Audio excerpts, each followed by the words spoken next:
পিতরূপ, পিতা পিতরূপ, অর্থাৎ এখানে একের অধিক পিতাকে বোঝাচ্ছে, দর্শবাচক।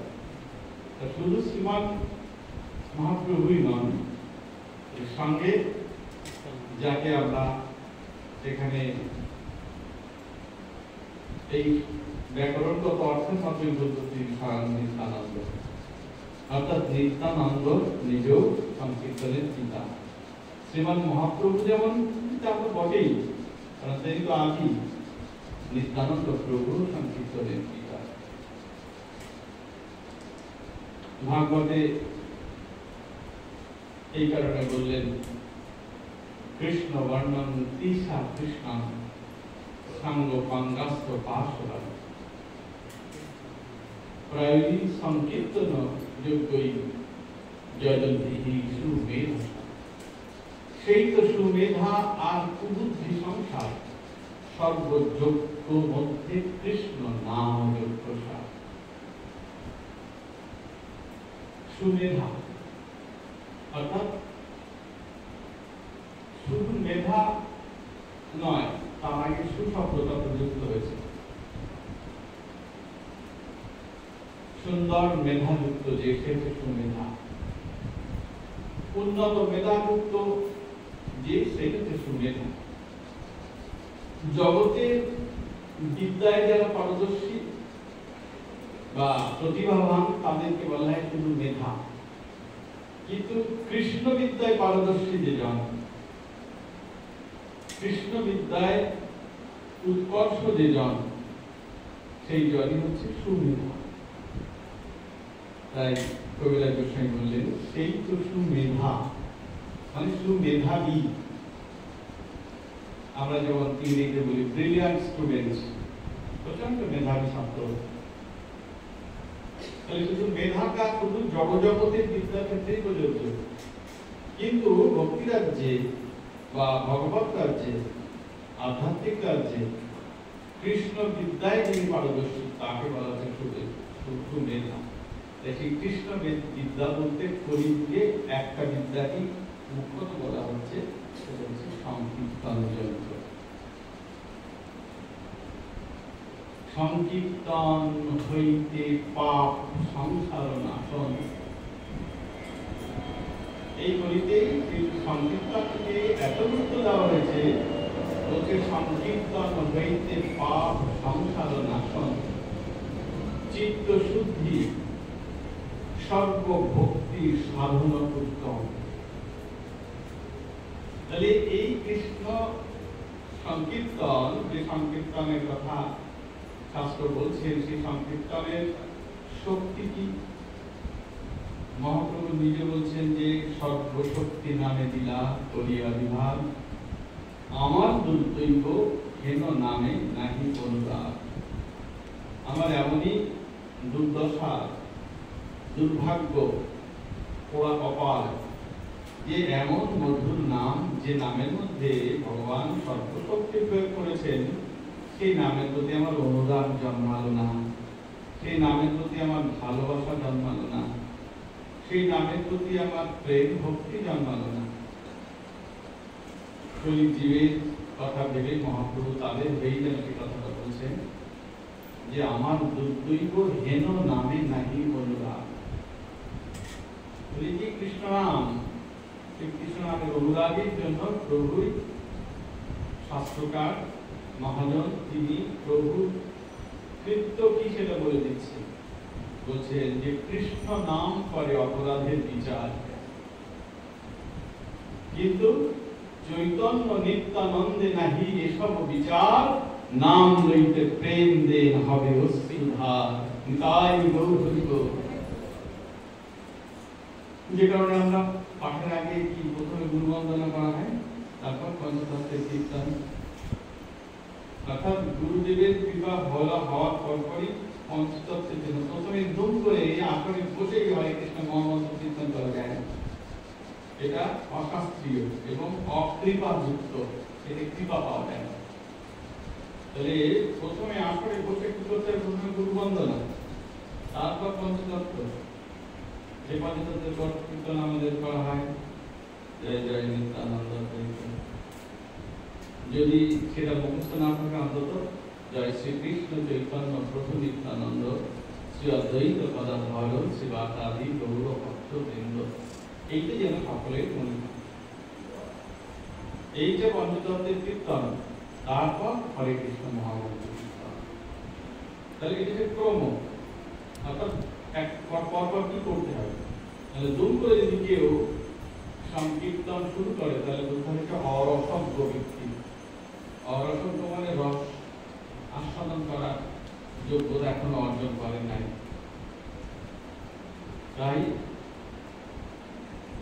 পরম্পরাকে স্বীকার করে নিয়ে, পরম্পরা নিয়ে, নিতাই গুরু কৃপা, নিত্যানন্দ গৌরাঙ্গের কৃপা নিয়ে তবে আস্বাদন, এইটা হচ্ছে ক্রম।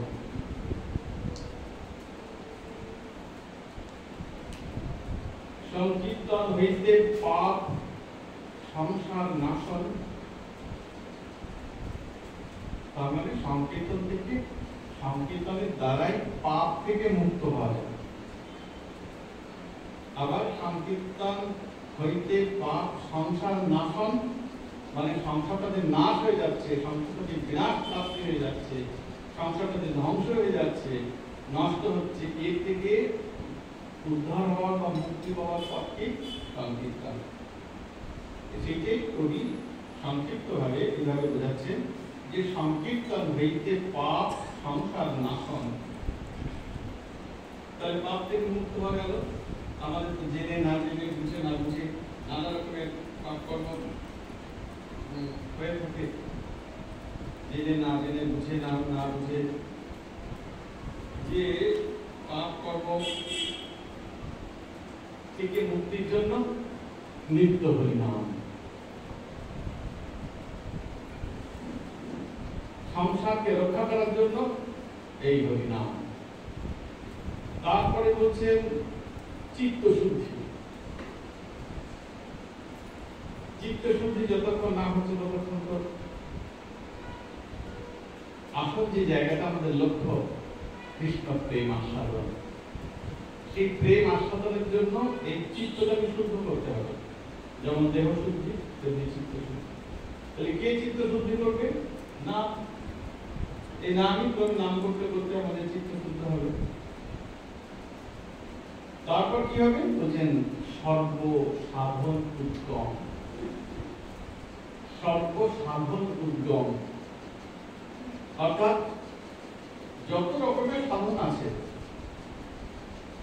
একাদশী ব্রত এটাও একটা সাধন, মঙ্গল আরতি সাধন, ভোগ আরতি বা ভোগ শ্রীমান মহাপ্রভু নিত্যানন্দ প্রভু রাধা গোবিন্দের জন্য তুলসী চয়ন, পুষ্প চয়ন, মালা গাঁথা, অঙ্গরাগ, চন্দন ঘষণ, তার ভোগ রন্ধনাদি, কীর্তনাদি, বৈষ্ণব সেবা, তীর্থাদিতে পরিক্রম, জপ, ভাগবত শ্রবণ, এই সমস্ত কিছু সাধন। এগুলো সবকিছু সাধন। তাহলে সমস্ত সাধনের উদ্গম মানে মুখটা খুলে যায়। যত রকমের সাধন আছে, নববিধা ভক্তি তো আছেই, শ্রবণ, কীর্তন, স্মরণ, কৃষ্ণ পাল সেবন, অর্জন, বন্দন, দাস্য, সক্ষ, আত্মনিবেদন, এই সাধনার যত সমস্ত স্তর বা পদ্ধতিগুলো আছে, সমস্ত সাধনার যে মূল যে স্থান সেটি বলছে নাম সংকীর্তন। নামের মতো সাধন নাই, নামই সাধন, নামই সাধ্য। সাধন কাকে বলবো? যে সমস্ত ক্রিয়া মানসিক এবং দৈহিক ভাবে করে গোবিন্দের কাছে পৌঁছানোর জন্য আমরা চেষ্টা করছি, এইটা হচ্ছে সাধন। মনে মনে মানসিক ভাবে যেটা করা সেটা হচ্ছে ভজন, দেহের দ্বারা যেটা করা সেটা সাধন। এই সাধন আর ভজন এই দুই যুগপথ দুটোকে একসাথে নিয়ে আমরা সেই শ্রী গোবিন্দের চরণে প্রতিফলিত বা পৌঁছাতে যাচ্ছি। তাহলে কলিতে সব থেকে সহজতম পদ্ধতি নাম সংকীর্তন। সেই এই জন্য কলির যুগ ধর্ম নাম, যুগ নায়ক শ্রী চৈতন্য। যুগনায়ক শ্রী গৌরাঙ্গ, শ্রী নিত্যানন্দ, তাদের কৃপা ভিন্ন এই কলিযুগে কৃষ্ণ প্রেম আস্বাদন সম্ভব নয়। তাদের কৃপা, তাদের আদর্শ এবং যে সমস্ত বৈষ্ণব মহাজনরা তাদের চরণাশ্রয় করেছে, তাদের কৃপা আশীর্বাদ, এই সমস্ত কিছুই হচ্ছে সেই গোবিন্দের চরণ অর্থাৎ ব্রজধাম বা বৃন্দাবনে পৌঁছানোর পর সর্বসাধন উত্তম কৃষ্ণ প্রেমোদ্গম প্রেমামৃত আস্বাদন। এবার এই সর্বসাধন যখন হয়ে গেল, সাধনার উদ্গম বা সাধনা যখন শুরু হয়ে গেল, সর্বসাধনা, তখন কৃষ্ণ প্রেম উদ্গম, প্রেমের অঙ্কুর বলে শুরু করে দিল। তাহলে প্রথম থেকে কৃষ্ণ প্রেম তো আসছে না, তার আগে অনেকগুলো স্তর বা ধারা আছে, সেই ধারাগুলি তাদের হচ্ছে কৃষ্ণ প্রেমোদ্গম প্রেমামৃত আস্বাদন। কৃষ্ণ প্রেম যখনই উদ্গম হবে তখন প্রেমামৃত আস্বাদন শুরু হবে, প্রেম অমৃত। এই প্রেমটাই হচ্ছে প্রয়োজন। তাই শাস্ত্রে বলছেন যে তিনটি স্তর ভক্ত জীবনে, কি কি? একটা হচ্ছে সম্বন্ধ, একটা হচ্ছে অভিধেয়, আর একটা হচ্ছে প্রয়োজন। তাহলে সম্বন্ধ তত্ত্ব, অভিধেয় তত্ত্ব, প্রয়োজন তত্ত্ব। মহাপ্রভু বলছেন যে সন্ন্যাসী মোর কি বা প্রয়োজন, এই যে প্রয়োজন এসে গেল। তাহলে আমাদের প্রত্যেকের একটা প্রয়োজন আছে। এখানে এসেছি তার কি প্রয়োজন? যদি বলি কি প্রয়োজন তুমি হরি সভায় গেছো, কি প্রয়োজন তুমি ভাগবত কথা বলছো, কি প্রয়োজন তুমি ভাগবত কথা শ্রবণ করছো, দেখো প্রত্যেকটা শব্দের সাথে একটা প্রয়োজন আছে। তাহলে এবার প্রয়োজনটা জানতে হবে, এই প্রয়োজনটা কি সেটা জানতে হবে। তাহলে প্রয়োজনটা সবার শেষে, তার আগে তো আমরা এখানে এসেছি, এসে জিজ্ঞেস করা হচ্ছে কি প্রয়োজনে এসেছে বাবা, বা কি প্রয়োজনে এসেছে মা। তাহলে তার আগে দুটি স্তর আছে, সেই স্তরের প্রথম স্তরটা হচ্ছে সম্বন্ধ, অর্থাৎ রাধা গোবিন্দের সাথে, নিতাই গৌরের সাথে আমার সম্বন্ধ স্থাপিত হয়েছে, ভুলে আমি হরিবাসে গেছি, হরিসভে এসেছি। তাহলে আগে সম্বন্ধ স্থাপন। সম্বন্ধ যদি তৈরি না হয় তাহলে পরের দুটি ধাপ আসবে না। তাই সম্বন্ধ তত্ত্বের পরে আসছে অভিধেয়, অভিধেয় তত্ত্ব। অভিধেয় মানে এই সাধন তত্ত্ব। তাহলে যখন সম্বন্ধ হয়ে যাওয়া মানে কৃষ্ণের সাথে আমার সম্বন্ধ হয়ে যাওয়া মানে আমি কৃষ্ণকে বুঝে যাই, আমি তার সবকিছু বুঝেছি, আমরা বুঝেছি প্রথমে, তাই সম্বন্ধটা হয়ে গেল। শ্রী গুরুদেবের মাধ্যমে, দীক্ষার মাধ্যমে, কৃষ্ণ মন্ত্র বা বীজ মন্ত্র প্রাপ্তির মাধ্যমে আমার সম্বন্ধটা তৈরি হলো, যে হ্যাঁ তিনি চিনিয়ে দিলেন তোমার সাথে ভগবানের সম্বন্ধটা কি। কিন্তু সেই সম্বন্ধ ভগবান কেমন, তার গুণ কেমন, তার লীলা কেমন, তার নাম কেমন, তার প্রেম কেমন, তিনি কোথায় থাকেন, তার পরিবার প্রিয়জন কারা, তিনি কি লীলা করেছেন, তিনি কি খেতে ভালোবাসেন, কি শুনতে ভালোবাসেন, এই সব কিছুটাই হচ্ছে অভিধেয়।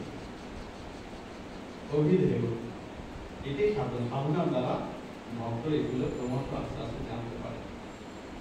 এরপর সবার শেষে আসবে প্রয়োজন। এবার যখন সম্বন্ধ স্থাপিত হয়ে যাওয়ার পর তাকে দুজনের মধ্যে অত্যন্ত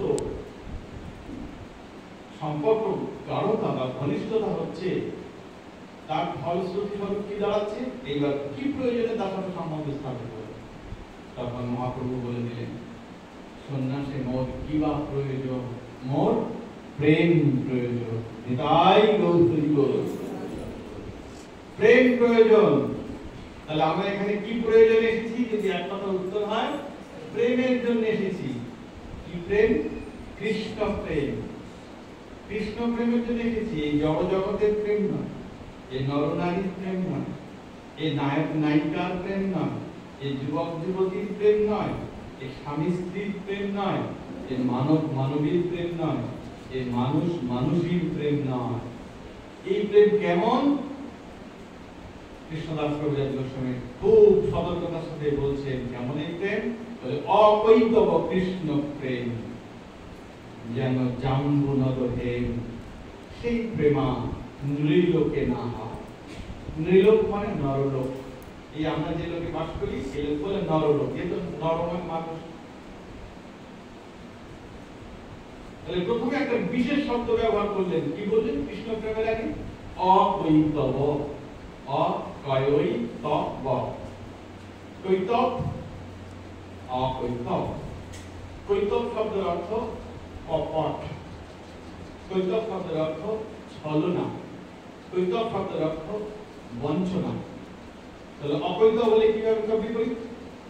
অর্থাৎ যেখানে কোনো কপটতা নেই সেটা হচ্ছে অকৈতব, যেখানে কোনো ছলনা নেই সেটা অকৈতব, যেখানে কোনো বঞ্চনা নেই, যেখানে কোনো ষড়যন্ত্র নেই, যেখানে কোনো স্বার্থ নেই, যেখানে কোনো দুঃখ নেই সেইটাই হচ্ছে অকৈতব।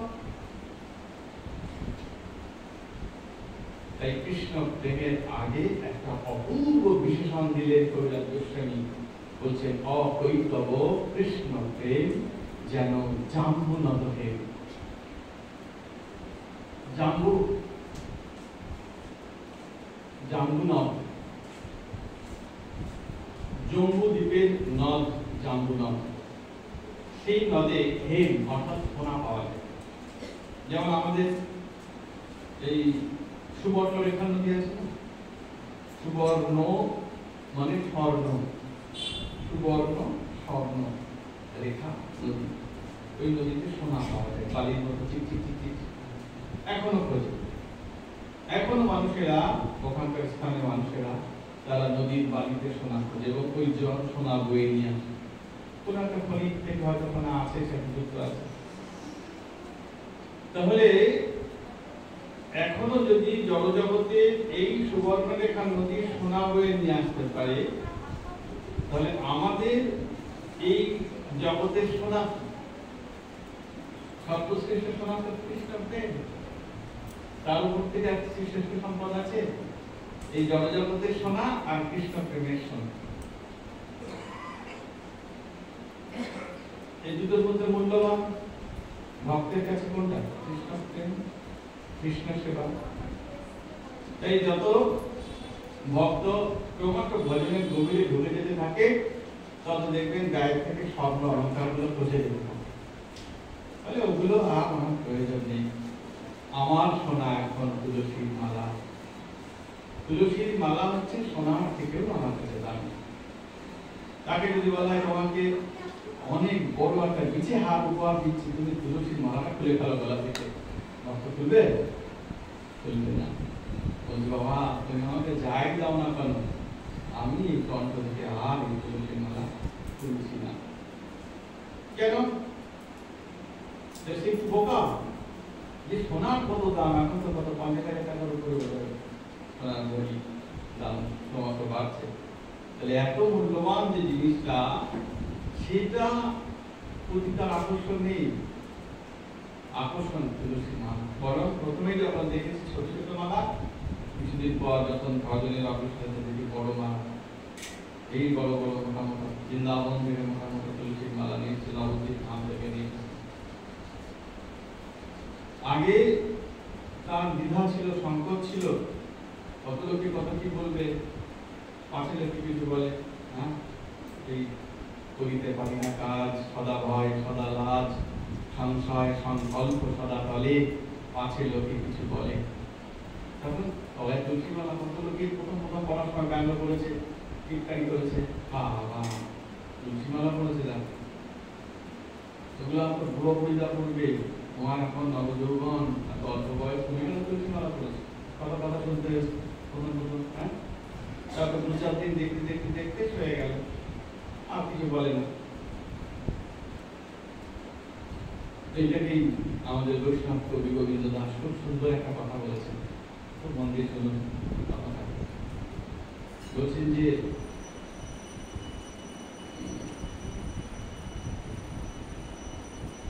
স্রোত বিধার জলে এ তনু ভাসাইছি, কি করিবে কুলে কুকুরে।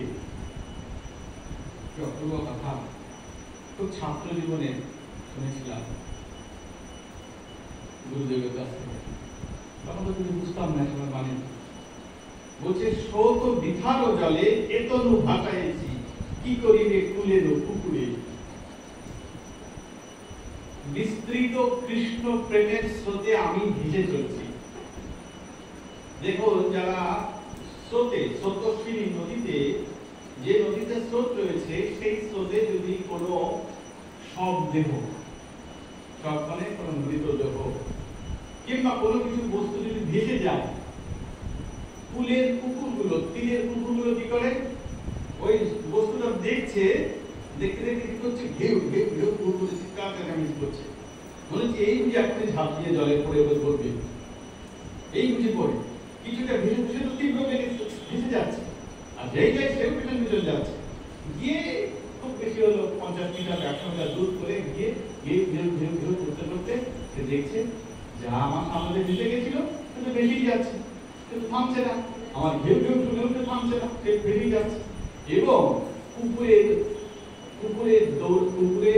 আর সেই শক্তি নেই, সেই বিশ্বাস নেই যে স্রোতপূর্ণ নদীতে নেমে গিয়ে সাঁতরে ওই বস্তুটা বের করবে, সে শক্তি তার নেই, সে ক্ষমতা তার নেই। সে শুধু পারে কি, পাড়ে দাঁড়িয়ে ঢেউ ঢেউ করতে আর কিছুটা ছুটে যেতে। ঠিক তদ্রূপ বৈষ্ণব কবি গোবিন্দ দাস কথা বলছেন যে আমি এই বিস্তীর্ণ কৃষ্ণ প্রেমের স্রোতে আমি ভাসিয়ে দিয়েছি নিজেকে। আর যারা অভক্ত, এই সমাজে যারা কৃষ্ণ প্রেমের মহিমা বোঝে না, কৃষ্ণ সেবার আনন্দ অনুভব করতে পারে না, যারা মনে করে ওই রাধাগোবিন্দ নিতাই গৌর কাঠের কিংবা মাটির কিংবা দারু কিংবা কষ্টি পাথরের,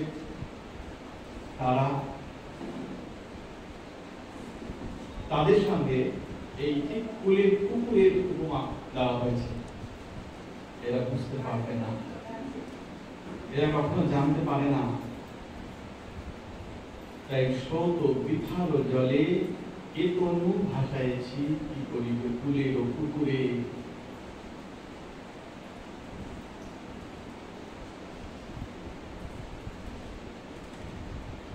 কৃষ্ণ প্রেমানন্দামৃত সিন্ধু, যেমন অকৈতব কৃষ্ণ প্রেম। কৃষ্ণ প্রেম কেমন, এক কথা বলতে গেলে আমাদের বলতে হবে অকৈতব, এই শব্দটা মনে রাখতে হবে। প্রচুর পরিমাণ মুখস্থ রাখতে হবে। গুরুদেব মহাজনরা বলছেন যে সব কীর্তনগুলো যত বড় মুখস্থ করে, যত বড় কীর্তন যত মুখস্থ থাকবে, শ্লোক যত মুখস্থ থাকবে, তত দেখবেন ভজনের অগ্রশীলতা, অগ্রসরতা তত মুখস্থ করতে হবে। ওই মুখস্থ করার সময় আমরা এখন ছাত্র নাকি, এখন বসে বসে পড়বো?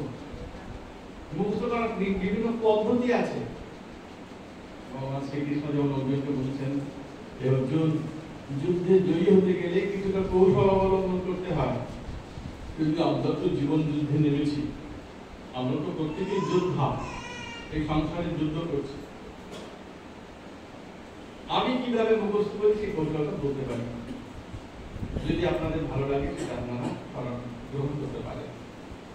প্রথমে যে জায়গাটা আপনার ভালো লাগলো, গ্রন্থের যে শ্লোকটা বা যে উক্তিটা, মহাজনদের যে কথাটা, সেটা আগে কাগজে আপনি লিখুন। সেটা কাগজে লিখুন, লিখে নিয়ে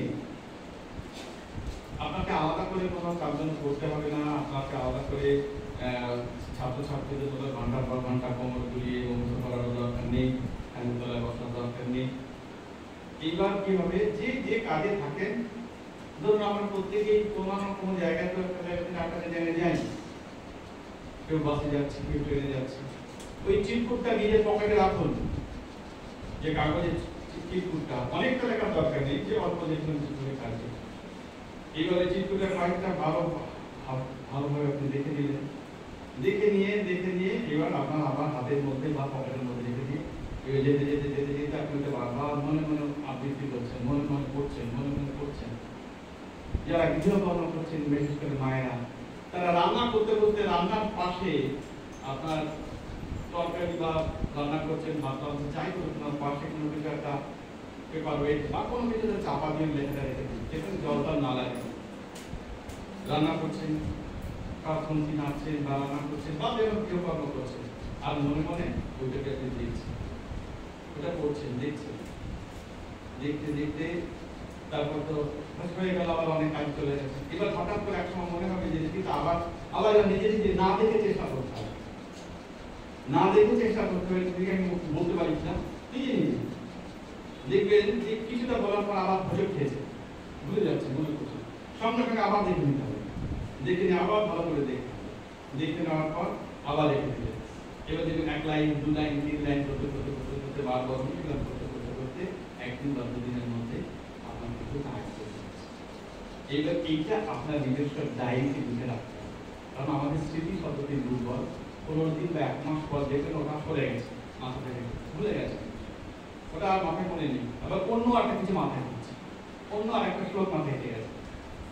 কিন্তু এই শ্লোকটা যেহেতু আপনার বারবার করতে মুখস্থ হয়ে গেছে, এটা এখন আগে যখন অনেকবার করতে হতো, এবার দেখার সাথে সাথে আপনার মুখস্থ হয়ে যাচ্ছে, দেখার সাথে সাথে বলতে পারছে।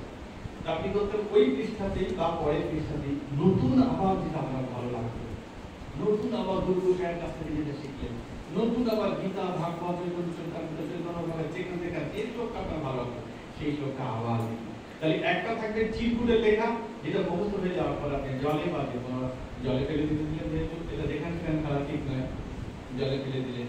এবার যেটা ফেলে দিলে সেটা আবার মূল ডায়েরিতে লিখে রাখতে হবে, কেন ওই ডায়েরিটা তো ফেলা যাবে না।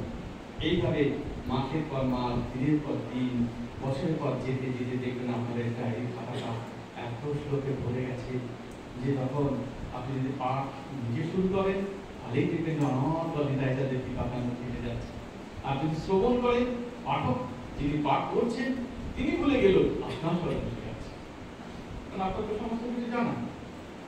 তাহলে ক্রমে ক্রমে পায় লোকে অবশ্যই দুপুর, এইভাবে ক্রমশ অল্প করতে শনৈ ধীরে ধীরে সম্পদ, ভক্তি সম্পদ, এটা হচ্ছে ভক্তি সম্পদ, এটা মহাদেবের কথা। তিনি বলছেন মুখস্থ করো বাবা, মুখস্থ রাখতে হবে, ভুলে গেলে চলবে না। সবাই প্রতিদিন শুনছি আর মনে করছি না, কারণ কি মনে করার জন্য তো শিখি, মনে করাটা শিল্প, আর্ট, মনে করতে হবে যে প্রতিদিন আমি এসে শুনছি, শুধু শ্রবণ করছি, কিন্তু পরের লাইনগুলো কি যে ওরা করছে আমার মনে পড়ছে, কিন্তু পরপর কি আছে সেটা স্মরণে নাই। তাহলে এই পরপর স্মরণে রাখার জন্য কৌশলটাকে আমাকে আয়ত্ত করতে হবে। এই যে শিক্ষাষ্টক শ্লোকে মহাপ্রভু বললেন বিদ্যা বধূ জীবনম চেত দর্পণ মার্জনম, চিত্ত দর্পণটাকে মার্জন করো, ভব মহা দাবাগ্নি নির্বাপনম, এই যে ভব সংসার যে দাবাগ্নি আগুন, আমরা প্রত্যেকেই তো আগুনের জ্বালায় জ্বলছি, সেই ত্রিতাপ জ্বালা, আধ্যাত্মিক জ্বালা, আধি ভৌতিক জ্বালা, আধি দৈবিক জ্বালা, এই যে ত্রিতাপ জ্বালায় আমরা দগ্ধ হচ্ছি, এই জ্বালা থেকে কি করে মুক্তি পাবো? তাহলে এই জ্বালা থেকে মুক্তির পথ হচ্ছে চন্দ্রের স্নিগ্ধতা, চন্দ্রের শীতলতা। তাহলে সেই চন্দ্রের শীতলতা কোথায় আছে? নরোত্তম ঠাকুর স্পষ্ট করে বলছে যে নিতাই পদ কমল কোটি চন্দ্র সুশীতল, যে ছায়ায় জগৎ জুড়ায়, যে ছায়ায় জগৎ জুড়ায়। শুধু আমি আপনি নয়, পুরো জগৎটা জুড়ে দিচ্ছে আমার নিতাই। এই জন্য তো নিতাই জগৎ গুরু, নিত্যানন্দ জগৎ গুরু, তার নিতাই বিনা দয়াল নাই, গুরু বিনা বান্ধব নাই, নিতাই বিনা দয়াল নাই। প্রেম বিনা ধর্ম নাই, নাম বিনা সাধন নাই। এই যে নামের মতো সাধন কিছু নেই। সুন্দর সহজ ধর্ম আমাদের মহাপ্রভু দিয়ে গেলেন। বলছি তোমাকে কঠিন যোগ সাধনা করতে হবে না, কঠিন ধ্যান করতে হবে না, অনেক তোমাকে অনেক ঘৃত আহুতি দিয়ে যজ্ঞ ডুমুর বিল্লপত্র কিংবা আরো শ্রমিক কাঠ সেই সমস্ত দুর্লভতম জিনিস দিয়ে যজ্ঞ করতে হবে না, অত ঘি পোড়াতে হবে না। তারপর বলেন অত ঘন্টা নেড়ে পুজো অর্চনা করার জন্য যে সময় এবং শাস্ত্রীয় বিধি অনুযায়ী সংস্কৃত মন্ত্রোচ্চারণের শুদ্ধ মন্ত্রোচ্চারণের দ্বারা ক্রম পূজা পদ্ধতির যে ধারা রয়েছে নিষ্ঠা সহকারে সেটাও তোমায় করতে হবে না। শুধু করিতে নাম সংকীর্তন করবে, কালু নাম সংকীর্তন পরম উপায়। এই করিতে নাম সংকীর্তন হচ্ছে আমাদের শ্রেষ্ঠ আশ্রয়। এই জন্য কোন নামের মতো সাধন নাই। কোন নাম? হরে কৃষ্ণ কৃষ্ণ কৃষ্ণ হরি হরে, হরে রাম রাম রাম হরে হরে। তাহলে নাম আমাদের সর্বক্ষণের সাথী। সংকীর্তন যে এই নাম করবে তাকে শাস্ত্র একটা বিশেষ উপাধি দিয়েছে। কি উপাধি? সুমেধা। সেই তো সুমেধা আর কুবুদ্ধি সংসার। তাহলে যিনি নামের আশ্রয় আসবেন তিনি একমাত্র সুমেধাবী। শুধু মেধাবী নয়, সুমেধা যুক্ত। সুমেধা আর সব কি? কুবুদ্ধি। কুবুদ্ধি মানে বিষয় বুদ্ধি। এখানে খারাপ বুদ্ধি বলছি না, কথা শুধুমাত্র সবটাই খারাপ নয়, এখানে যে বিষয় বুদ্ধি অর্থাৎ লাভ লোকসান হিসাব নিকেশ দ্বারা প্রতি মুহূর্তে করছে, জয় পরাজয় লাভ লোকসান এই যে হিসাব নিকাশের মধ্যে যারা ব্যস্ত তাদেরকে বলা হচ্ছে কুবুদ্ধি সম্পন্ন। এর হচ্ছে বিষয়াসক্ত জীব। গীতায় ভগবান একটা খুব সুন্দর কৌশলের কথা আমাদের বলেছেন, সেটা হচ্ছে সুখ দুঃখে সমৃদ্ধা লাভা লাভ জয়া জয় তত যুদ্ধায় যুদ্ধস্য নৈবং পাপম রাক্ষসী। সুখ দুঃখ লাভ লোকসান জয় পরাজয় দুটো বিপরীত শব্দ না? সুখের বিপরীত দুঃখ, লাভের বিপরীত লোকসান, জয়ের বিপরীত পরাজয়। শ্রীকৃষ্ণ কি সুন্দর সমাধান করছে, বলছে সুখ দুঃখ সুখ দুঃখ লাভা লাভ জয় জয় তত যুদ্ধায় যুদ্ধস্য। যিনি সুখ আর দুঃখ লাভ আর লোকসান জয় আর পরাজয়কে সমানভাবে মেনে নিয়ে যুদ্ধের জন্য নিজেকে উদ্যোগী করেন বা উদ্যোগ নেন। কি যুদ্ধ? ওই যুদ্ধক্ষেত্রে নয়, এই সংসারটাই তো যুদ্ধক্ষেত্র। এই সংসারটাই তো যুদ্ধক্ষেত্র। তাহলে সেই যুদ্ধক্ষেত্রে যিনি এটাকে সমানভাবে মেনে নিয়ে যুদ্ধের জন্য উদ্যোগ নেন, তাহলে কি হয়? নৈবং পাপম ব্যক্ষসী ন এবং, কখনোই তাকে পাপ স্পর্শ করে না। তাহলে এই পাপটা একটা মারাত্মক। আর একজন মহাজন বললেন এই পাপটা আসি করতে একটা ছোট্ট বাক্যের মধ্যে বোঝাচ্ছেন, বলছেন ভোজনী ব্যাধি। ভোজনী ব্যাধি, এই যে ব্যাধি যে আমাদের দেহের মধ্যে ঢুকছে, কোথা থেকে এটা ঢুকছে? বলুন, মুখ্য তো ভোজন থেকে আসে, খাদ্য থেকে। অপূর্ব একটা ছোট্ট কথার মধ্যে দিয়ে বোঝানোর চেষ্টা করতেন ভোজনী ব্যাধি।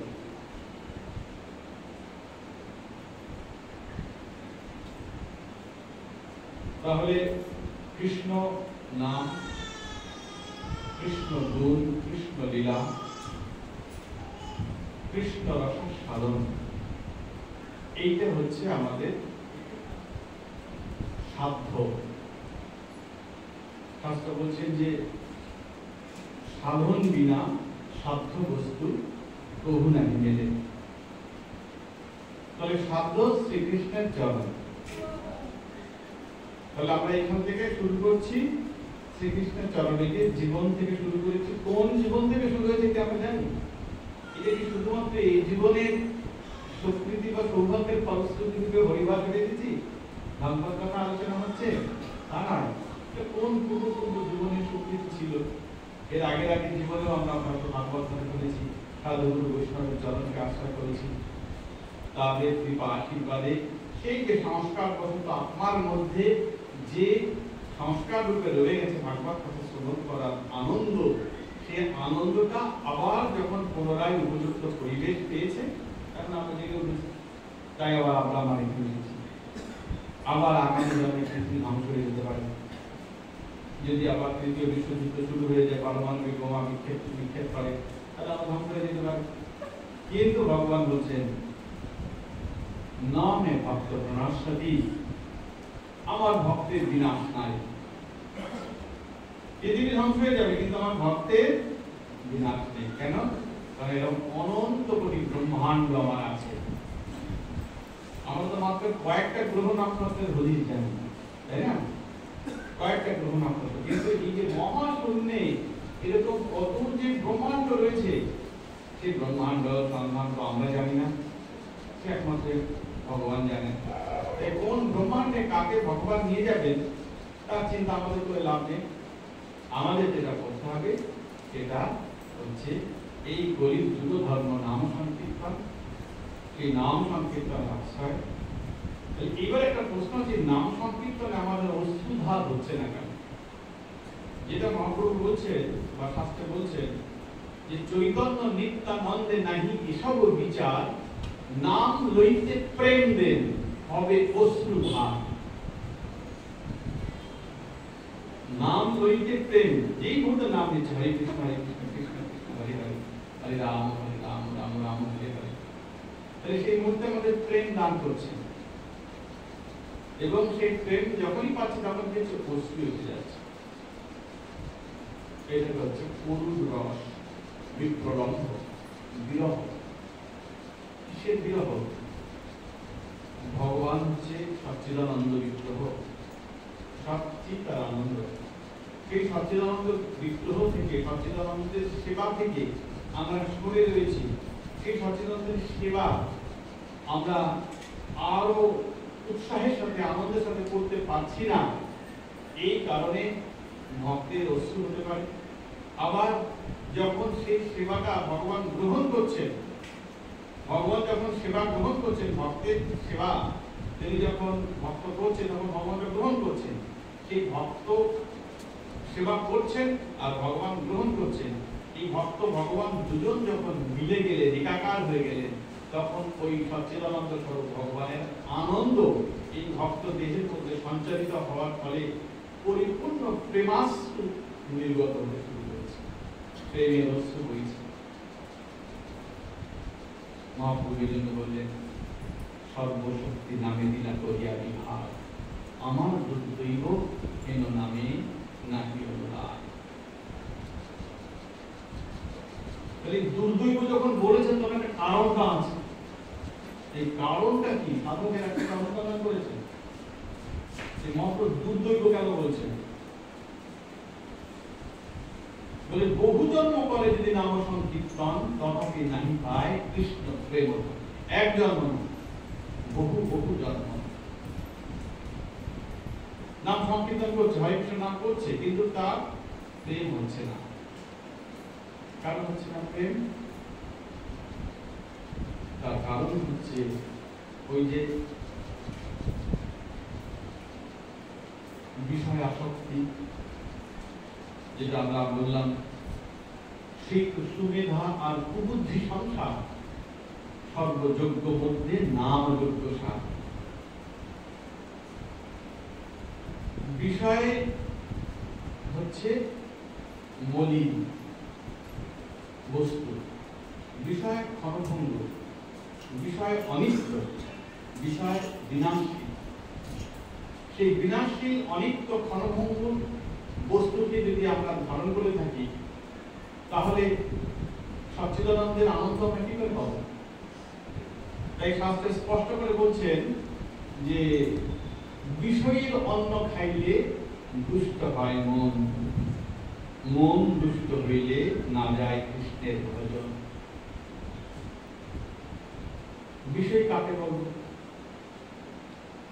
যিনি ভজন বিমুখ, কৃষ্ণ বহির্মুখ, কৃষ্ণ সেবা থেকে, কৃষ্ণ প্রেম থেকে, কৃষ্ণ আরাধনা থেকে দূরে রয়েছেন এবং সর্বক্ষণই বিষয়ের চিন্তায় ডুবে রয়েছে, সেই সমস্ত ব্যক্তি থেকে দূরে থাকার কথা বলা হচ্ছে। খুব সুকৌশলে, মানে ঝগড়া করে নয়, কৌশলে দূরে থাকতে হবে। সেই ক্ষেত্রে যদি মিথ্যা কথাও কেউ বলে বিষয় থেকে দূরে থাকার জন্য, তাহলে তার কোনো অপরাধ নেই। কেন নেই? ভগবান তার সিদ্ধান্ত দিচ্ছেন, বলছেন মান নিমিত্তং কৃতং পাপ ধর্মায় কল্পতে মামনাদৃত্য ধর্মোপি পাপ সৎমত প্রভাবত। মান নিমিত্তং, মত নিমিত্তং, আমার জন্য, কৃতং পাপ, করা পাপ ধর্মায় কল্পতে, ধর্মেই পরিণত হয়। কি অপূর্ব কথা! ভগবান শ্রীকৃষ্ণ বলছেন আমার জন্য যদি কেউ পাপ কর্ম করে তবে সেটা ধর্মেই রূপান্তরিত হয়। পরের লাইনটায় আরো মারাত্মক কথা বলছেন মাম অনাদৃত মামনাদৃত ধর্ম কি পাপ সৎমত প্রভাবত। মাম অনাদৃত, আমাকে অনাদর করে, আমাকে উপেক্ষা করে, আমাকে অবহেলা করে যদি কেউ ধর্ম করে, সেটি প্রকারান্তরে পাপেই পরিণত হয়। তাই গৌর হরিবোল। এই হচ্ছে ভাগবতীয় সিদ্ধান্ত। তাই শাস্ত্রে স্পষ্ট বলছেন, সিদ্ধান্ত বলিয়া চিত্তে না করা অলস, ইহা হইতে কৃষ্ণে লাগে সুদৃঢ় মানস।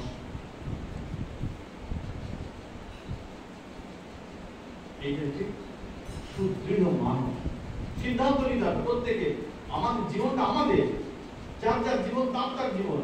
এই জীবন আমার কারো কাছে অঙ্গীকারবদ্ধ নই, একমাত্র যদি অঙ্গীকারবদ্ধ কাউকে করতে হয় সেটা দৈনিকের কাছে। নিজের জীবনের প্রকৃত উন্নতি, নিজের জীবনের প্রকৃত আনন্দের সিদ্ধান্ত নিজেকেই নিতে হবে। আর সেই আনন্দ খুঁজে নেওয়ার ক্ষেত্রে, আনন্দ অনুসন্ধানের ক্ষেত্রে যদি কেউ বাধা হয়, সেই হচ্ছে বিষয়ী, সেই হচ্ছে বিষয়ী। আর তার অন্ন খেলেই কি হবে? মনটা পিছিয়ে যাবে, আর হরিভজন কৃষ্ণ ভজন হবে না, হরিভজন হবে না। কৃষ্ণ ভজনের যে আনন্দ, যে সুদূরতম আনন্দ, কি আনন্দ বলে বোঝা যাবে না। কি আনন্দ, কি আনন্দ! গত আপনারা জানেন অনেকেই যে একটা বিশেষ ব্রত আমি পালন করছি এখন। নিত্যানন্দ প্রভু 550তম আবির্ভাব দিবস উপলক্ষে আগামী নিত্যানন্দ ত্রয়োদশীর আগেই আমি 108টি ভাগবত পাঠ করব। তার বেশি ছাড়া কম নয়, এরকম একটা সংকল্প নেওয়া হয়েছে। জানি না সেই গুরু কৃপা আপনাদের শুভেচ্ছা ভালোবাসায় সম্পন্ন হবে, এই আশা রয়েছে। আজকের এই পাঠটি আমার 35তম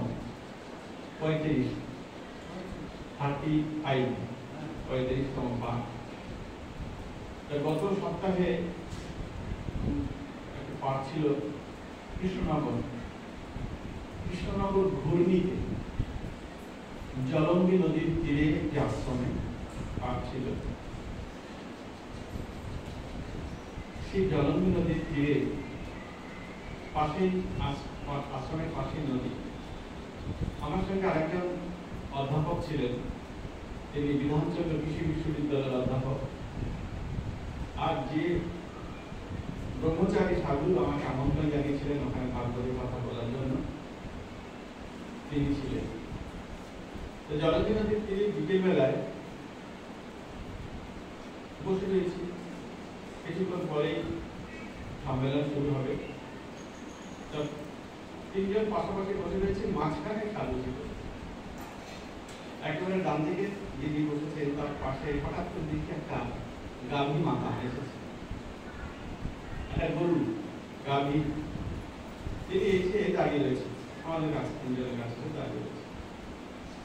তারপর ওই দাদা ও একটুখানি গায়ে হাত তুলে আদর করবে।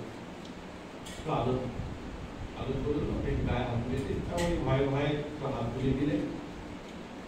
কিছুক্ষণের মধ্যে ও পা দুটো ভাঁজ করে বসলো আমাদের সামনে নদীর তীরে, পাটা ভাঁজ করে বসলো। তারপরে যে বসার সাথে সাথে এবার আমরা প্রায় সবাই গায়ে হাত বোলাচ্ছি।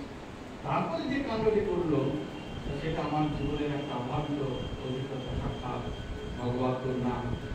দেখলাম ওই সাধুটি কোলের উপর পুরো মাথা দিয়ে শুয়ে পড়ছে, পুরো ওনার কোলের মাথাটা দিয়ে শুয়ে পড়লো।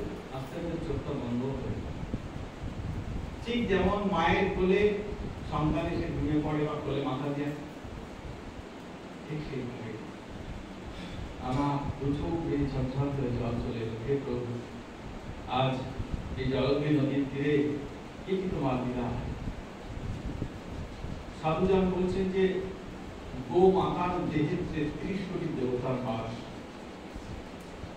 একমাত্র গরুকে এত মান্যতা দেওয়া হয়েছে আমাদের, যে ধেনুগণকে নিয়ে নন্দ মহারাজের নবলক্ষ ধেনুকে নিয়ে গোপাল ধেনু চারণ করতে যেতেন, এবং যে শ্লোকের মাধ্যমে বৈকুণ্ঠপতি নারায়ণকে অদ্বৈত আচার্য এই মর্তধামে আমাদের মাঝখানে নিয়ে আসতেন, একটা শ্লোকের মাধ্যমে, মনে রাখবেন সেই শ্লোকটা আছে নমো ব্রহ্মণ্যদেবায় গো ব্রাহ্মণ হিতায় চ জগদ্ধিতায় কৃষ্ণায় গোবিন্দায় নমো নমঃ।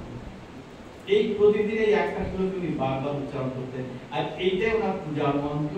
এইটা দিয়ে উনি ঘণ্টাধ্বনি করতেন, এইটা দিয়ে আরতি করতেন, বাজাতেন, আরতি করতেন, আর এই মন্ত্রেই তিনি আহ্বান করতেন, হে বৈকুণ্ঠনাথ তুমি মন্ত্রধ্বনি অবতীর্ণ হও, প্রভু মন্ত্রধ্বনি অবতীর্ণ হও।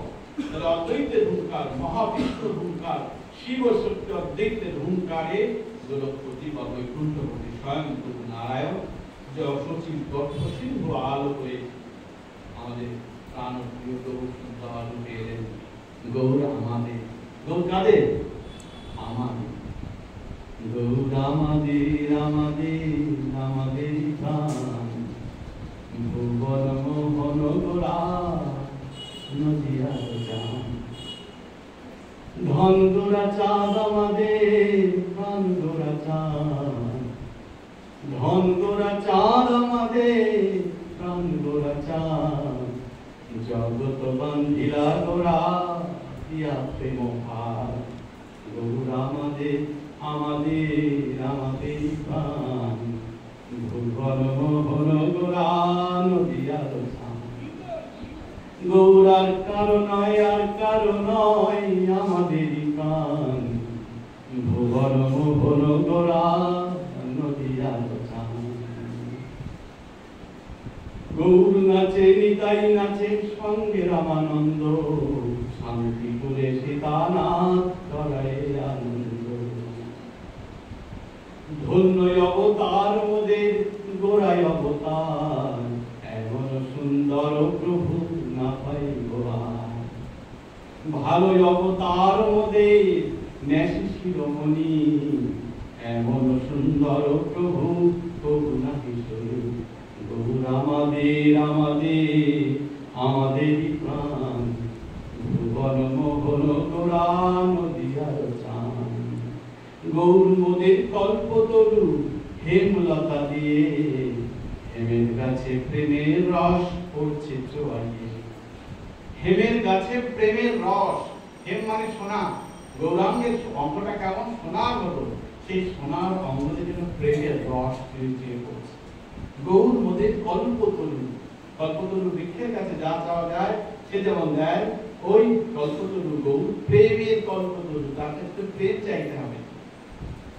তাই গৌর প্রেমের কল্পতরু, সেই কল্পতরু গাছ থেকে যেন প্রেমের রস চুয়ে চুয়ে পড়ছে।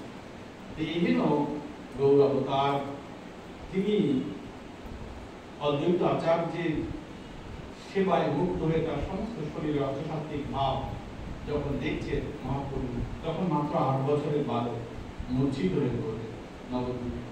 লুকিয়ে লুকিয়ে দেখতে এসেছেন গদাধরকে নিয়ে। গদাধর চলো যাই, দেখে আছে, শুনেছি এই শান্তিপুরে অদ্বৈত আচার্য নামে একজন বৃদ্ধ আছে, তিনি নাকি প্রতিদিন কীর্তন করেন আর ওই ঘণ্টার ধ্বনি নাই মেরে ভগবানের আরাধনা করেন আর সংস্কৃত শ্লোক উচ্চারণ চলো তো আমরা দুজন লিখে আছি, কিন্তু সবই জানেন দেখতে গিয়ে যেই ঘণ্টা ধ্বনি করছি আরতি করছি আর সমস্ত শরীরে অষ্টসাত্ত্বিকের ভাব উদ্ধার হচ্ছে, সেই কম্প পুলক অশ্রু স্বরভঙ্গ বৈবর্ণ মূর্ছা সমস্ত সাত্ত্বিক ভাব।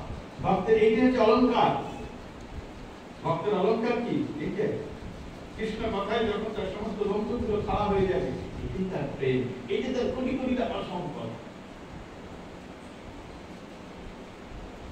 যখন কাঁদছে কৃষ্ণ কথায়, যখন অশ্রু আসবে, এইটাই তার মণিমাণিক্য, এইটা তার সোনা জোহরা, এইটাই তার কাছে সর্বশ্রেষ্ঠ বস্তু। সেই দৃশ্যটা মহাপ্রভু দেখতে দেখতে নিজেই মূর্ছিত হয়ে পড়ছেন। গদাধর কাঁদছে, কারণ মাতা সচিমা গদাধরের উপর দায়িত্ব দিয়েছে, গদাধর তুমি আমার নিমায়ের সামনে সামনে সবসময় থাকবে। মাত্র 1.5 মাসে দুজনে ছোট বড়। রাধা ভাবাবিষ্ট গদাধর, তিনি রাধারানীর ভাব নিয়ে কান্ত নিয়ে এসেছেন গদাধর। এখন সান্ত্বনা দিচ্ছে, কাঁদছে, মহাপ্রভু গলা দিচ্ছে।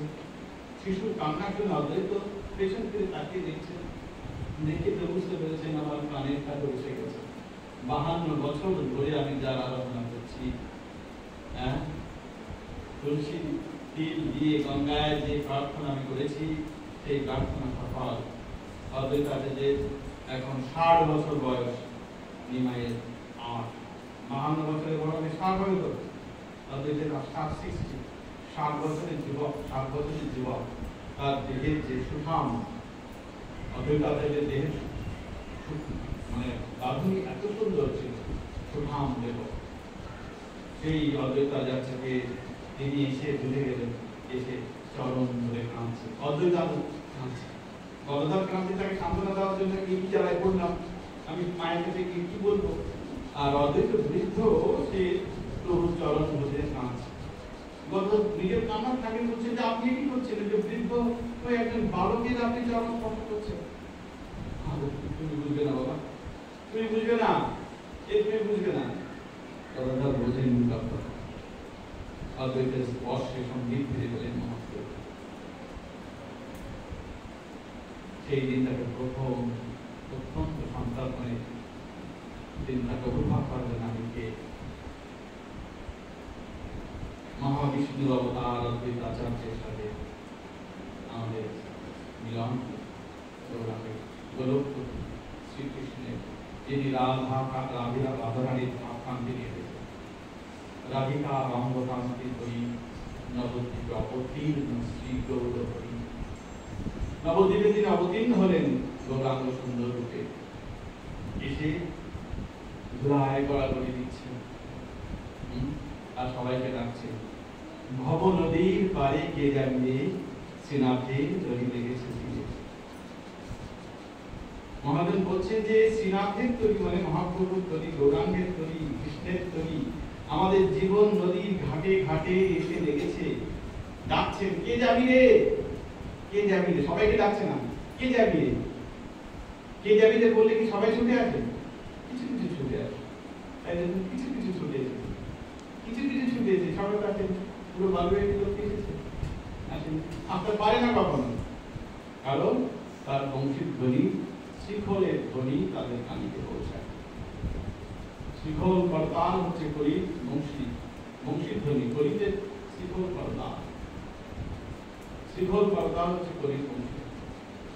আমাদের প্রভু জগৎবন্ধু সুন্দর খুব সুন্দর একটা কথা বলেছেন, বলছেন যে মৃদঙ্গ বা শিখল এমনি হচ্ছেন বাৎসল্য রস বা বাৎসল্য ভাব, আর করতাল হচ্ছে মধুর ভাব। করতাল হচ্ছে নিত্যানন্দ, করতাল হচ্ছে নিত্যানন্দকে করতাল, আর নাম হচ্ছে গৌরাঙ্গ। এই যে নাম, এই নাম যেই নাম সেই কৃষ্ণ ভজ কৃষ্ণ করি, নামের সহিত আছে, নাম পরিস্থিতি করি। তার খোল করতাল সহ কৃষ্ণ কীর্তন, এই কীর্তনের মধ্য দিয়ে আমরা পৌঁছাবো কোথায়? শ্রীকৃষ্ণের চরণ। তো যেটা আমরা আশঙ্কা করছিলাম যে নামে আমাদের অনুরাগ আসছে না কেন, নামের প্রতি নাম করতে করতে অশ্রু ঝরছে না কেন, নামে অনুরাগ আসছে না কেন, নামে প্রেম আসছে না কেন, নামে ভক্তি আসছে না কেন, এ ব্যাপারে ওই যে মহাদেব বলছেন যে অপরাধ প্রচুর, কোন একটা অপরাধ থাকছে, নাম অপরাধ বা বৈষ্ণব অপরাধ, কোন একটা অপরাধ আমাদের থাকছে। সেই অপরাধটা কি সেটা আমাদের নিজেদেরকে অনুসন্ধান করতে হবে। আর এই অপরাধ থেকে মুক্ত হওয়ার জন্য মহাপ্রভু আমাদের শিক্ষা দিয়ে বলছেন বৈষ্ণব সেবন নাম সংকীর্তন দুই কর শীঘ্র পাইবে শ্রীকৃষ্ণের চরণ। প্রথমে বৈষ্ণবের রুচি আনতে হবে, না হলে অপরাধ মুক্ত হয়ে যাবে। বৈষ্ণবের রুচি, বৈষ্ণব সেবা, বৈষ্ণবের প্রতি নিষ্ঠা না আসে তাহলে বৈষ্ণবকে কি ভাবতে হবে? তিনি অপ্রাকৃত তত্ত্ব। দীক্ষাকালে করে ভক্ত আত্মসমর্পণ, কৃষ্ণ তারে তৎকালে করে আত্মসম। সেই দেহ করে তার চিদানন্দময়, চিদানন্দ দেহে কৃষ্ণের চরণ ভজার। তাই যে মধ্যে দীক্ষা হচ্ছে সেই দেহটা কি দীক্ষা হলো? দীক্ষার পরে কি হয়ে গেল? দেহটা চিদানন্দময়। তাহলে এর আগে কি ছিল? দীক্ষার আগে জড় দেহ।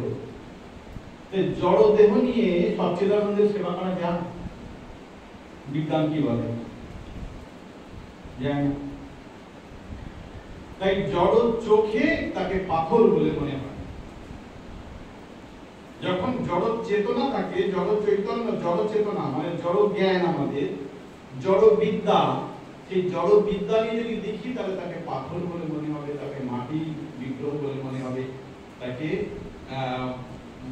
কাঠের বিগ্রহ বলে মনে হবে। কিন্তু যখন এই দেহ গুরু কৃপাতে চিদানন্দময় হবে, কেন? কৃষ্ণ তারে করে আত্মসম। আত্ম মানে নিজ, সমান, নিজের সমান। তিনি নিজের থেকে খাটো করে দেখছেন না, ভক্তদের শ্রীকৃষ্ণ ছোট করে দেখছেন না, আত্মসম, সমান, আমার মতোই। ভগবানের এই যে সখ্য, সখাকে কি ভাবে? সমান না সখা?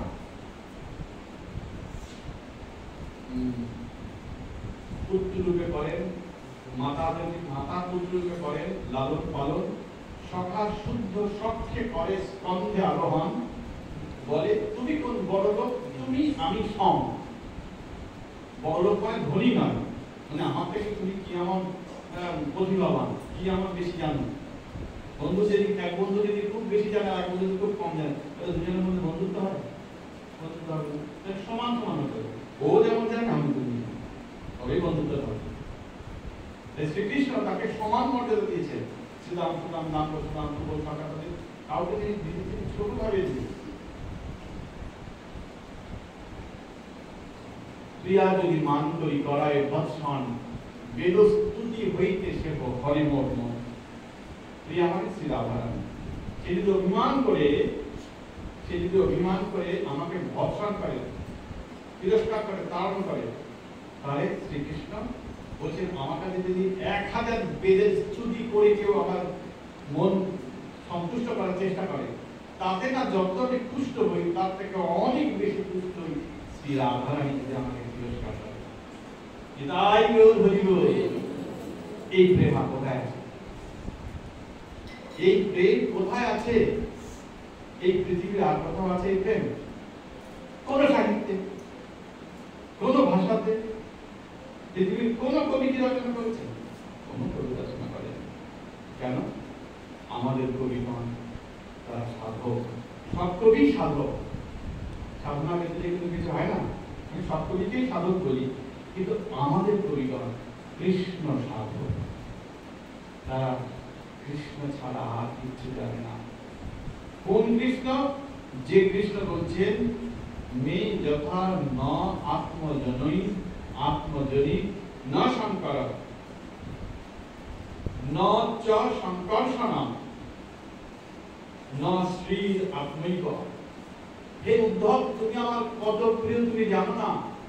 কেমন প্রিয়? তুমি আমার পরম প্রিয়, অত্যন্ত পরম প্রিয়। এমনকি আত্মজনী অর্থাৎ আমার মানস পুত্র ব্রহ্মাও আমার এত প্রিয় নয়। শ্রীকৃষ্ণ কি বলছেন? আত্মজনী মানে ভগবানের দেহ থেকেই তো তার উৎপত্তি, নামের কমল থেকে ব্রহ্মার উৎপত্তি, তাই তার পুত্র, মানস পুত্র। বলছে ব্রহ্মাও পুত্র হওয়া সত্ত্বেও সে আমার এত প্রিয় নয়। না শঙ্কর, শঙ্কর মানে শিব। বলছে শঙ্কর সে আমার অভিন্ন অভিদাত্তা হওয়া সত্ত্বেও, অভিন্ন হওয়া সত্ত্বেও সেও আমার এত প্রিয় নয়। না যা সংকর্ষণ, সংকর্ষণ মানে বলরাম আমার দাদা, সেও আমার এত প্রিয় নয়। ন শ্রী, শ্রী মানে লক্ষ্মী, আমার ভার্যা, আমার স্ত্রী, সেও আমার এত প্রিয় নয়। আত্মৈব, এমনকি আমি নিজেই নিজের কাছে এত প্রিয় নই। হে উদ্ধব, তুমি যত আমার প্রিয়। পৃথিবীর কোন সাহিত্যে আছে কথা? পৃথিবীর মানুষ কেউ বলতে পেরেছে এই কথা? কেউ বলতে পেরেছে? কি ভাগবতের একটা শ্লোক। কেন ভাগবতকে আমরা আশ্রয় করবো? কেন ভাগবতকে আমাদের প্রাণ করে তুলবো? কেন মহাজনগণ বলছেন যে সর্ব বেদান্ত সারণী শ্রী ভাগবত বিশ্বতে তদ রসামৃত তৃপ্তস্য নান্যত্র স্যাদতি ক্বচিৎ। তদ রস অমৃত তৃপ্তস্য, সেই ভাগবতের অমৃত রসে তৃপ্ত ব্যক্তি ন অন্যত্র স্যাদতি ক্বচিৎ, অন্য কোনো কিছুর বস্তুর প্রতি আর তার রতি হতে পারে না। ভাগবতে যার একবার রতি হয়েছে, ভাগবতে যার প্রেম জন্মেছে, ভাগবতে যার শ্রদ্ধা জন্মেছে, এই জগতে আর কোন বস্তু তাকে আকর্ষিত করতে পারে না। আমাদের সেইখানে যেতে হবে, সেইভাবে ভাগবতকে কণ্ঠহার করে দিতে হবে। প্রত্যেকের ঘরে ঘরে ভাগবত রাখতে হবে। যদি কারো ঘরে না রাখে, খুব তাড়াতাড়ি ভাগবত একটা ঘরে রাখতে হবে। গীতা প্রেস থেকে প্রকাশিত যে ভাগবত দুটি খণ্ডে, একটা হচ্ছে প্রথম স্কন্ধ থেকে নবম স্কন্ধ পর্যন্ত, আর একটা দশম স্কন্ধ থেকে দ্বাদশ স্কন্ধ পর্যন্ত, দুটি খণ্ড। প্রথমটা যদি না পারেন, দ্বিতীয়টা অবশ্যই দ্বিতীয় খণ্ডটাই কিনে একটা লাল সাধু দিয়ে ভাগবতটাকে আপনার ঠাকুরঘরে রেখে প্রতিদিন ফুল, সচন্দন, তুলসী, পুষ্প দিয়ে একটু আরতি করে প্রণাম করে ভাগবতকে প্রার্থনা করে দেখবেন আপনার ঘরে আলো করে এমন একটা সুসন্তান আসবে, কিংবা আপনার নাতি নাতনিকে কেউ একটা ভাববে যে আপনার পিতৃকুল সাত পুরুষ, মাতৃকুল সাত পুরুষ থাকবে, আপনার ভালো হয়ে থাকবে। তাই ভাগবতকে আমাদের বুঝেছে। এই ভাগবতে এই যে প্রেম, যে প্রেমের খনি হয়ে আমার নিতাই বলে এসেছে, মাধুর্য ভগবত তার সার ব্রজে কইল পরচার, যাহা সুখ ব্যাসের নন্দন, স্থানে স্থানে ভাগবতে বর্ণিয়াছে নানা মতে, যাহা শুনে মাতে ভক্তগণ। এই যে আমরা ভিতর চিকিৎসা ভাগবতে দাঁড়াই, সেই ভাগবতকে সাক্ষাৎ যশোদানন্দন শ্রীকৃষ্ণ তো ভাগবত, হ্যাঁ শ্রীকৃষ্ণ তো নন্দসুত শ্রীকৃষ্ণ, সেই নন্দসুত বলিকারে ভাগবতে গাই, সেই কৃষ্ণ অবতরী চৈতন্য গোসাই। সেই কৃষ্ণ যে শ্রী চৈতন্য, এই শ্রী চৈতন্য প্রবর্তিত নাম। আর এর সঙ্গে মহাজন শিক্ষিত যে কথাটা বলে ভাগবত যে এই নামের প্রতি, এই ভাগবতের প্রতি আমরা বলছিলাম যে নামের প্রতি নিষ্ঠা আসছে না কেন? মহাজনরা বলছেন যে প্রথম যে শব্দটা দিচ্ছে সেটা হচ্ছে ব্রহ্মচর্য। কৃপা থেকে স্মরণ শক্তি থেকে যারা এতবার দেখতে হচ্ছে কেন? বই হাজারবার করছি, মুখস্থ করছি, মনে রাখতে পারছি না কেন? আমাদের ব্রহ্মচর্যটা স্থির নাই। তাহলে সৎভাগ থেকে ব্রহ্মচর্য মানে শুধুমাত্র যেন ওই ছাত্রছাত্রীদের জন্য ব্রহ্মচর্য নয়। ছাত্রছাত্রীদের ব্রহ্মচর্য রক্ষা করার প্রথম উপায়টা কেন? ওই সময় থেকে সূচনা পর্ব। কিন্তু প্রত্যেকটা ব্যক্তি তিনি সাধক হন আর না হন, তিনি আধ্যাত্মিক জগতে প্রবেশ করুন আর না করুন, আমৃত্যু মৃত্যুর মুহূর্ত পর্যন্ত ব্রহ্মচর্যকে যদি নিয়ন্ত্রণ বা সুরক্ষিত করা না যায়, তাহলে স্মৃতিশক্তি দুর্বল হয়ে যায়। আর স্মৃতিশক্তি দুর্বল হয়ে গেলে তখন ভগবত স্মরণ, যে সাধন ও স্মরণ লীলা ইহাতে না অরহ হেলা, নরোত্তম ঠাকুর যে স্মরণটাই আমাদের দুর্বল হয়ে যায়। সত্য দেখে আসা যে জিনিস, সেই জিনিসটা এখন যেভাবে বর্ণনা করতে পারবো, আজ থেকে 10 বছর পর সেভাবে বর্ণনা করতে পারবো, তাহলে কেন পারছি না? তখন আমাদের স্মৃতিশক্তিটা ক্রমশ দুর্বল হয়ে যায়। কেন দুর্বল হয়ে গেছে? যে বেদ শুনে শুনে ঋষির কাছ থেকে শুনে শুনে সকলে মনে রাখতো বলে বেদের অপর নাম কি? শ্রুতি। শ্রুতি মানে কি? তারা কি বই পড়তো? তারা শুনে শুনে। আর আমরা এত শুনছি, শোনা কথা দূর, দেখছি বই পড়ছি, কতবার করে পড়তে হচ্ছে, সকালে পড়ছি, বিকালে পড়ছি, রাত্রে পড়ছি, কেন মনে রাখতে পারছি? তার মানে আসল রহস্য ব্রহ্মচর্য। আমাদের ব্রহ্মচর্য ঠিক নাই। ব্রহ্মচর্য রক্ষিত হয় সমস্ত ইন্দ্রিয়ের দ্বার দ্বারা, আর ব্রহ্মচর্য নষ্ট হয় ইন্দ্রিয়ের দ্বার দ্বারা। ব্রহ্মচর্য শুধুমাত্র উপস্থিত দ্বারা নিয়ন্ত্রিত নয়। চক্ষু, কর্ণ, জিহ্বা, নাসিকা, ত্বক, বাক, পাদ, পানি, পায়ু, বস্ত্র, মন, এই সমস্ত কিছু দ্বারাই ব্রহ্মচর্য রক্ষিত হয়। প্রতিদিন আমরা সেই ব্রহ্মকে চর্য মানে জানা, সেই ব্রহ্মকে জানছি কি দিয়ে? ইন্দ্রিয়ের দ্বারাই জানছি। চোখ দিয়ে দেখছি ব্রহ্মের রূপটা, ওই যে ইন্দ্রিয়ের ব্রহ্মের রূপটা দেখছি। আবার এই যে চোখ দিয়ে ব্রহ্মকে দেখছি, সেই চোখ দিয়ে যখন তার পূর্বের দিকে তাকাচ্ছে, সেই মুহূর্তে আমার ব্রহ্মচর্যটা নষ্ট হয়ে গেছে। যে মুহূর্তে কান দিয়ে তার কীর্তন শুনছি, কথা শুনছি, সেই মুহূর্তে যেভাবে আমার ব্রহ্মচর্য রক্ষিত হচ্ছে, আবার সেই কানেই যখন আমার কথা, সেই কানেই যখন পরনিন্দা পরচর্চা শুনি, সেই মুহূর্তে ব্রহ্মচর্য নষ্ট হয়ে গেছে।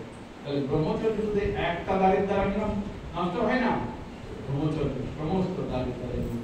এই জন্য সাধক এত গুরুত্ব দিচ্ছে আমৃত্যু ব্রহ্মচর্য রক্ষা করে, আমৃত্যু ব্রহ্মচর্যকে সংযমের মধ্যে দিয়ে সুষ্ঠুভাবে নিয়ন্ত্রণ করে, তবেই তোমার স্মৃতি, ধৃতি সমস্ত কিছু নিয়ন্ত্রিত থাকবে।